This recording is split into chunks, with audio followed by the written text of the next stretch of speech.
It's Alien Sunday, and we're going to have a kind of a first today. It is a Neca figure, but it's a Neca figure with a slight difference. It's not completely alien related, even though it is alien related. It is the Predalien from Alien vs Predator Requiem, one of the shittest films that's ever existed in the history of mankind.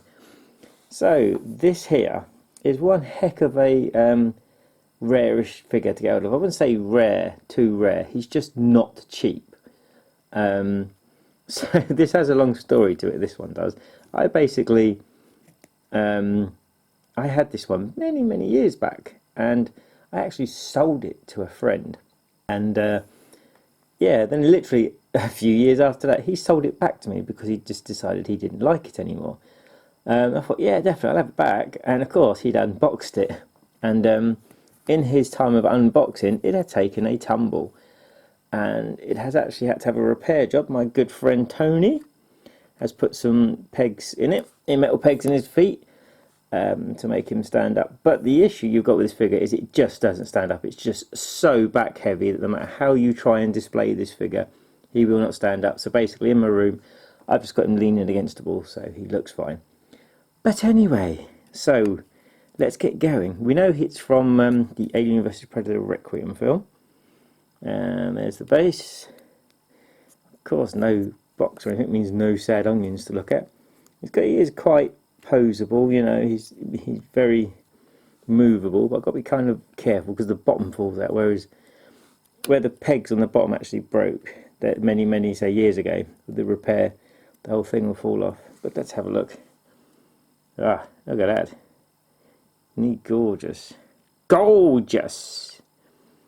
And anyone that likes the Alien vs Predator Requiem film, please leave goodbye the exit, because that is awful. The first was actually quite good. It's really close to the comic. The second one, what were they thinking? Very bug eyes. And behind the dreads we can see the little sacks. The weird, cool, predatory, muscular arms. The little tubey bits from obviously the alien. The crazy long tail with the ultra stinger. Sting yourself for being an idiot. And if I can get the angle right, must be his two brains. Maybe he's just two brain cells. And yeah, so as I've said, I really did like the first film, but the second film, it just should have never been made. It should have just left all alone. It was just rubbish. And when it got a Blu-ray released, it was like Ultra Gore Edition, and it's something like half a second, so there's really not much added to it.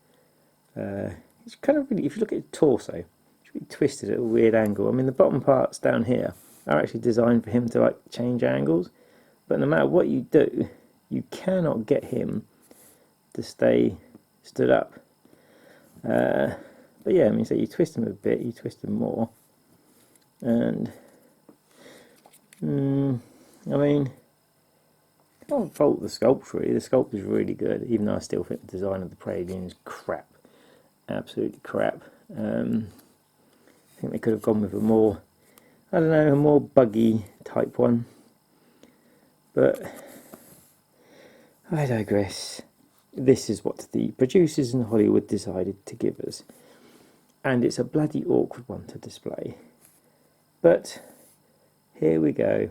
I'm going to have to hold it because there's no way I can let go because he'll just fall over. Yes, I put him back here, and that's how I display him. Let me change the camera and push the camera up a little bit. There we go. So that's the Predalien from the Alien vs Predator Requiem film. If you like aliens and predators, please do not watch that film. It is fucking dreadful. They went for like a little bit of grossness just to try and, you know, when obviously how the Predalien reproduces, just to try and, I don't know, the film. And to me, it just doesn't work. From start to finish, it just doesn't work. And ending it with Miss Yotani was just utter bollocks. Just like the film itself.